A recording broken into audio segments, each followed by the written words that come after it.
What's up, YouTube? It's your boy, Tony Mack. How y'all doing, man? Y'all know what time it is. It's NFL playoff football, Saturday, Sunday, man. Who you got?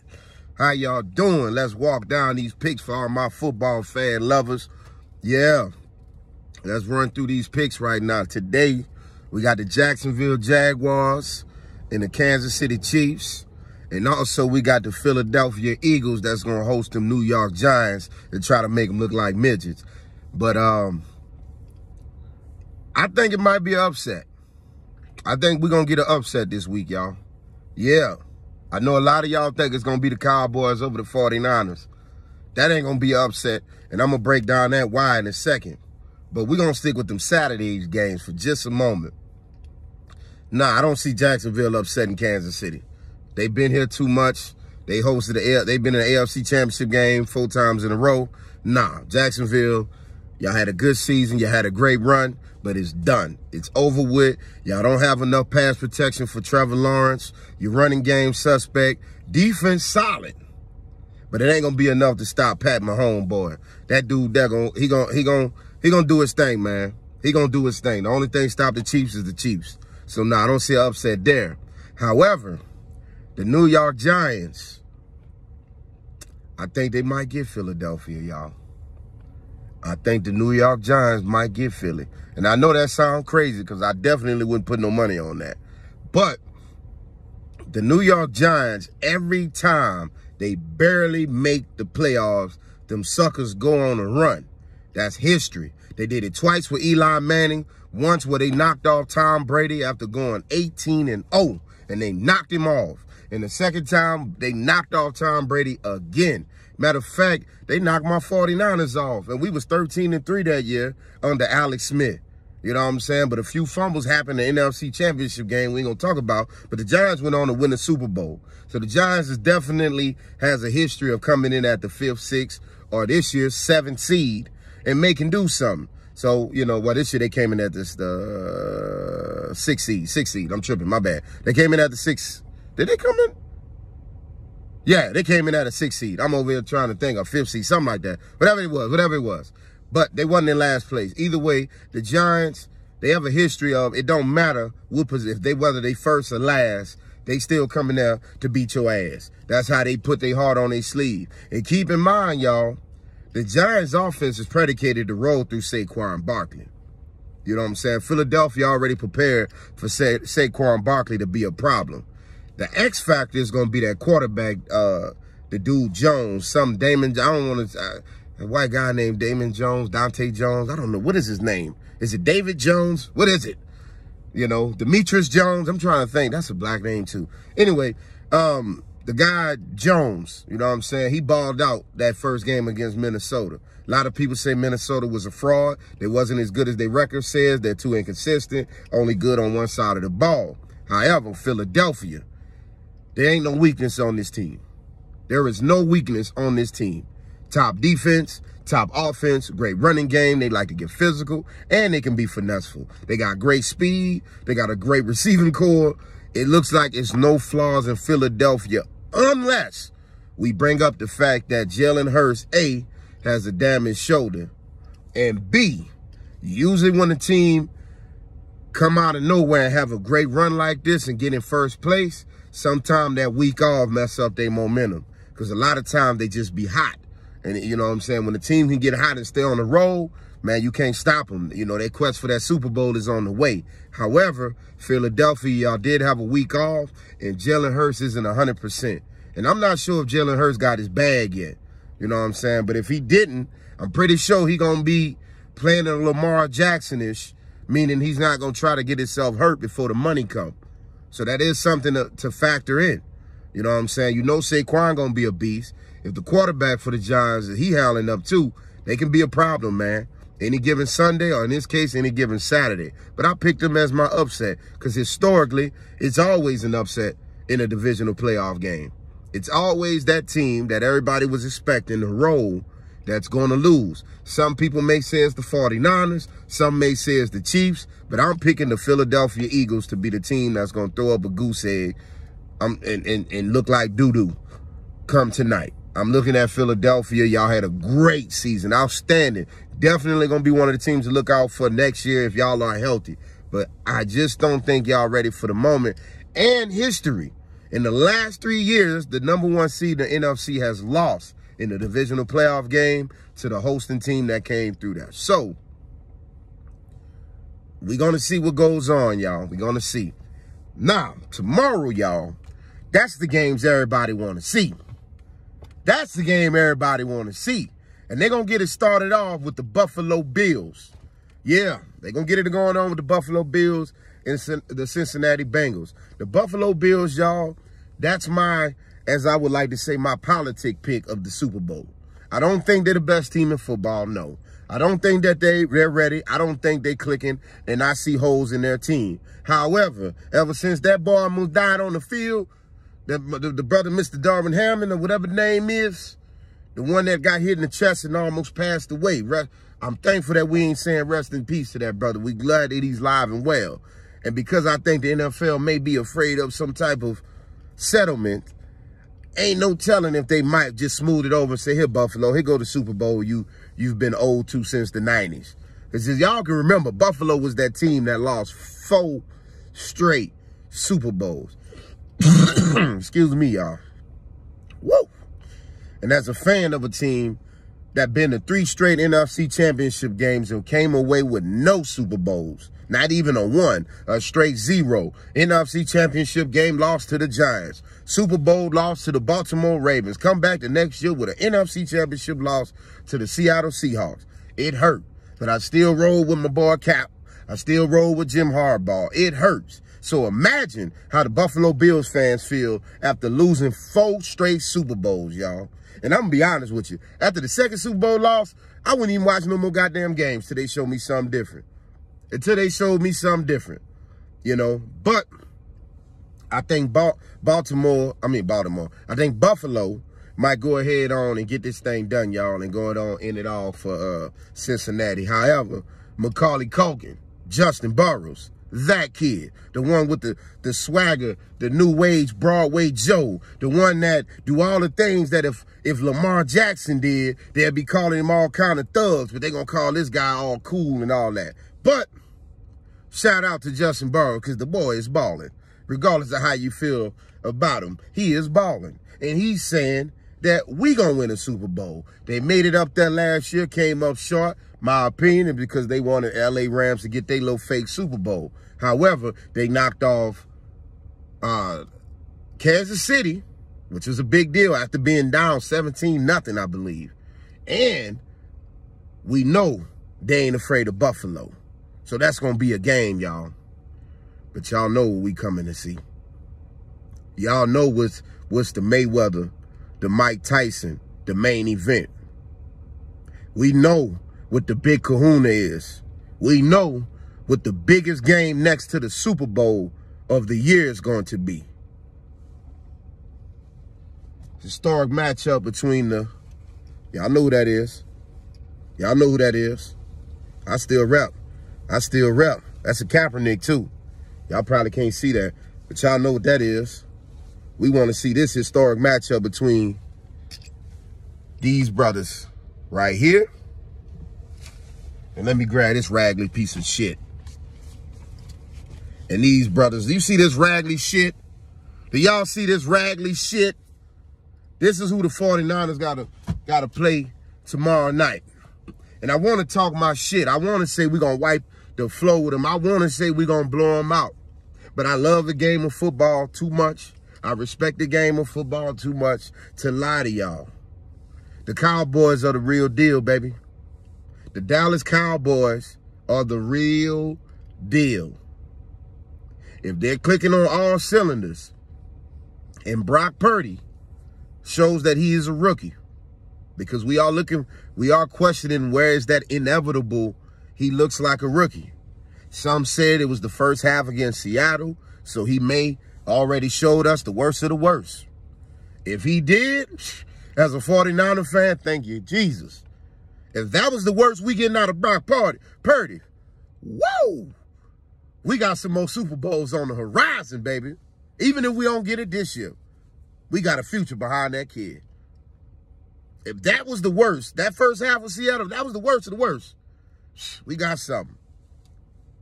But if he look like a rookie and the Cowboys clicking like they have the potential to, it could be a long game for us. It could be a tough one. Perfect conditions, both teams bring their A game, Cowboys don't have a chance. Not because they play any less, it's just because of how they run the offense. We'll break that down in just a second. But it's the playoffs. Anything can happen. It can rain on us. It could be a muddy field. Guys can get fumbled. God forbid. That's why I prayed over both teams. A freak accident can happen. An injury can happen. You know, I presided over both teams. And I ain't going to lie to you, Cowboys. I got respect for your team. I just don't have respect for y'all as fans. But I got respect for your team, man. And I hope that Dak doesn't play like trash. Well, I'm lying. I hope Dak plays terrible. But I don't pray for Dak to play like trash. I'm okay with Dak having a great game. Zeke and Diggs and Parsons and all the rest of them boys. I'm okay with them having a great game. I just hope it ain't good enough. I don't give a fuck if the Cowboys drop 99, long as the 49ers drop 100. All I'm asking for is a victory. Now, if the 49ers, and if you feel it in your soul to blow them niggas out, blow them out. Take them off the field. You know, but this is a great team. We can't overlook them. They are a juggernaut. They are respected. You know, this may be a Tyson Holyfield. And I don't want us to be the Mike Tyson in that situation. You know what I'm saying? This is similar to 1992 when the 49ers rolled into the playoffs 14-2. And we just claimed the fact that we was going to win that Super Bowl. And for y'all youngsters that don't know, at that time, the 49ers was being pushed as the face of the NFL. Don't let your dad lie to you. At that time, the Niners was Hollywood's team. Yeah. So we thought we was going to Super Bowl 14-2. Cowboys came to our house 10-6 and beat our ass. Charles Haley went off. Emmitt Smith went off. Troy Aikman went off. Michael Irvin went off. Every nigga with a fucking star on his uniform went off. Everybody wearing blue and silver looked great that fucking day. I hope this ain't no repeat, man. Because it's the same story. Monday, got on ESPN. I got on Fox Sports. Everybody on there. Hey, congratulations, Cowboys. But y'all going home. You have no chance. Y'all ain't got a shot. I don't like that. They said that about us with the Baltimore Ravens, and they came in there and kicked our ass till the lights went off. They whooped out. They cut our lights out, that they cut the fucking stadium lights out. You know what I'm saying? Just for us to get back in the game. So, now I don't need us overconfident. But what I will say by Thursday, though, Cowboy fans, they went from giving us respect to just being outright disrespectful. These guys laying up there saying, we ain't worrying about Debo.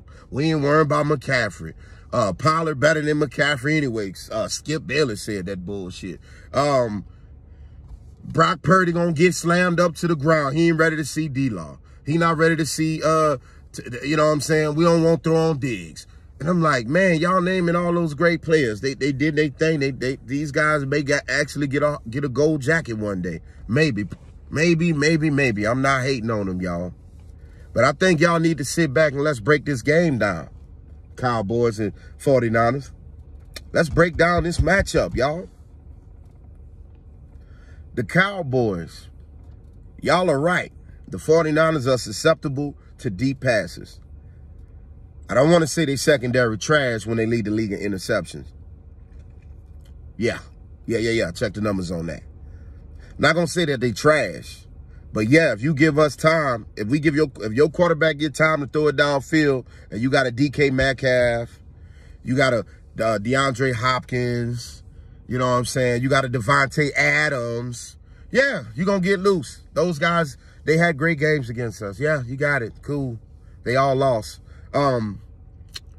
But the Cowboys, y'all don't have that type of wide receiver, and y'all don't run those type of passing sets. See, those guys were able to beat us down the field because they ran a spread offense, a lot of 4 wide, a lot of 3 wide, you know, kind of stuff like that. Cowboys, y'all not comfortable with that. Hell, y'all was just trying to figure out who your second, third receiver is. Now that you figure out who may be your, and you still might be arguing who your second, third receiver is, which let me know you definitely don't have no damn faith in your fourth receiver. A lot of y'all plays are ran out of single back, I form, you know, pro-style offenses, which keeps a lot of tight ends and a lot of fullbacks in the game, which plays to our defensive advantage because it keeps our linebackers in that great historical front seven that we always have. It keeps them on the field. See, you want to beat the Niners up by keeping them DBs on the field. You don't want them linebackers on the field. And we got that young Samoan cat who's a hybrid, you know what I'm saying? Not quite the speediest, super speed of a DB, but not the muscular size of a regular linebacker. However, him being that hybrid, well, this cat can cover a little bit. He can plug the run. He can stop the pass. That dude do it all, man. And shout out to our safety Gibson. He back healthy. Shavarius Ward. I don't know why they get his kid his project name. Shavarius Ward. You got beat by one of the best wide receivers in the league. Cowboys don't have that. CD Lamb, you a bad boy. Salute to you, bro. You deserve to rock that 88, that Drew Pearson, that Michael Irvin, that Dez Bryant. Put the X up. You a bad boy. But you not none of them cats that I was just mentioning. And that's just the fair truth. You do your thing a different way. I'm comfortable with my boys against that. Cowboys, y'all gonna try to establish a running game. We #1 in stopping the run, bro. Cut it. Ezekiel Elliott need to be out there blocking. I'm gonna tell you that straight up. Let Pollard get more carries. Let him get more carries. Y'all say he better than McCaffrey? Prove it to us, Skip. Skip, you say he better than C-Mac? Prove it to us. Prove it. Give him the ball. Let me see Pollard be able to run the ball 30 times a game. Because I'm going to be honest with you, Cowboys. If you don't get that running game started, you're in trouble. You don't want to see what we look like when we know all you can do is pass the ball. Because, see, that's when Nick Bosa, Defensive Player of the Year, we're going to call that in. That's with Armstead and Kinlaw and them other D linemen. We got a few boys from out of Nigeria. We got some Nigeria, brother, coming on the field. I went Jamaican, my bad. But we got some dogs out there that they're going to sub in and out. And when they know they can go after Dak, they going after Dak. Now, Dak going to have to be mobile, and he can. My only question for Dak Prescott is, what is his ankle going to do? You know what I'm saying? But one thing about Dak Prescott, don't let the wins, losses fool you. He shows up in the postseason. Don't let last year what happened in the divisional playoff game with the 49ers make you think that Dak is going to show up and be pussy. Dak love that postseason. He shows up. It ain't him that don't get it done. It's the defense that failed the Cowboys. It's coaching that failed the Cowboys. Dak going to come ready to play. We know that. We better be prepared. T.Y. Hilton, he can very well gas us if we ain't paying attention. So I need D'Amico Ryans and that coaching staff to be watching great film. Now, that's just our defense, because we know that's the strength of our team. But see, y'all want to diss my man Brock Purdy, the young boy. Y'all want to talk shit about little Spider-Man looking motherfucker, little Peter Parker looking dude. Let me tell you something about Brock Purdy. For all y'all talking about he ain't went up against your defense like average.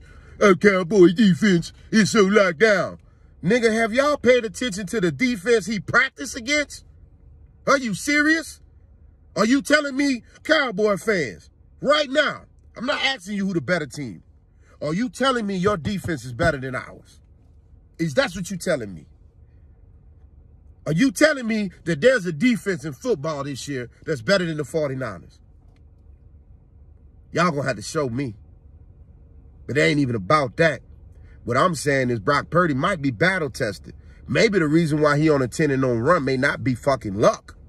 It might be because, hey, man, I got to throw against the best defense all year long at practice. The only difference is they can't hit me because he wears the little red, don't hit the quarterback shirt. The little red jersey they wear at practice. That means don't hit the quarterback. But they still in your face. And you still have knowing what it's like to be hit. So don't think that he's not having the same mental play that when these guys coming at him at practice. Bosa and Armstead and Greenlaw. Man, come on, man. Y'all to name all the great guys of y'all defense. Do y'all know we got Warner, who's really the best player on our defense?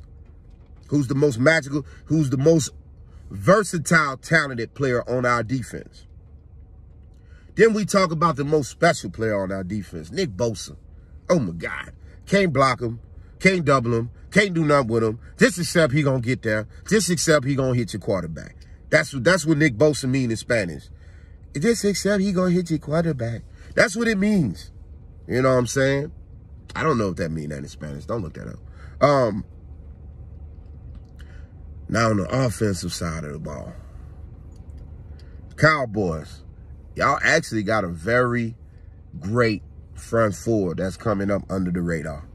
Shout out to them boys being led by D-Law. We know Parsons, once in a generation talent. I'm going to say something so y'all going to get mad at me on, but I'm going to keep it a buck with you. Michael Parsons, he has a ceiling to be better than LT, y'all. He has a ceiling to be better than LT. LT was the greatest pass rusher, probably a great run stopper. But you're not dropping LT in coverage. And I'm talking about Lawrence Taylor, not LaDainian Tomlinson for you youngsters. Talk about the real LT. The shock, baby. That's what I'm talking about. LT special. LT got a gold jacket. LT one of the GOATs. I'm not disrespecting LT. But Michael Parsons has been lining up at safety, middle linebacker, outside linebacker, defensive end, and sometimes D-tackle. It's a bad boy. If I'm the Cowboys, I'm not worrying about Michael Parsons in a one-on-one battle with Debo or C-Mac, Christian McCaffrey. I'm not worrying about Michael Parsons one-on-one open field against them dudes. I'm worrying about them other 10. Because, see, Cowboys, we not about to misdirect you. We not about to finesse you. We not about to trick play you. You know what we here to do. We come to fight. We want to run right at you. We believe our skilled guys are better than your skilled defenders. We believe if Debo one-on-one against Diggs, he's winning that. Same with McCaffrey, with everybody else. Same with Kittle. Same with Ayuk. Except for number 11. That motherfucker the truth. And that number 11 is so disruptive, he can ruin our offense if he can read. The problem with number 11 for the Cowboys, if he's confused, though, so will y'all defense. And it will be a long night. Michael Parsons is a beast. But Michael Parsons is going to be matched up against Kittle. He's going to get matched up against Debo. He's going to get matched up against McCaffrey. Even sometimes against Juice. All four of those guys attack the game in a different manner. Kittle is going to receive, and most importantly, he's going to block, and he's going to lay wood. And he's looking forward to his battle with Michael Parsons. So Michael Parsons got to deal with fighting with motherfuckers who want to block him. Also, Trent Williams. Let me add that to another guy that's going to be heavily in the face of Michael Parsons. He got his work cut out. Michael Parsons, they need your head. They need you, bro. They need you here, bro. I'm a fan of the Niners, but I'm a fan of football. Don't let your team down. If you get confused, they will be confused. If you fuck up, they fuck up. You play great, they play great. It's up to you, bro. Now, Shanahan, you going up against your old coach, Dan Quinn, the real head coach who blew a 28-3 lead. Shanahan was the offense coordinator. Shanahan blew his own Super Bowl, decided to stop running the ball when his team was up 10 points with like 6 minutes left in the game. Shanahan, all you got to do is not get cute, brother. Don't get cute. We run the ball well. We give them different looks. And we going to pitch and catch it. Stay with it. Make the Cowboys make us do something different. Till I see otherwise, I don't see no point in changing up. Anyway, y'all, this been fun, but I got to run. This been my time. Tony Mack, where it's always love, except for the Cowboys. But it's always real too, man. Y'all enjoy them games. Get out, have fun, y'all. Live your life, because you only got one of them that we know of. Anyway, man, y'all know me, Tony Mack, where it's always real, but it's always love. Peace.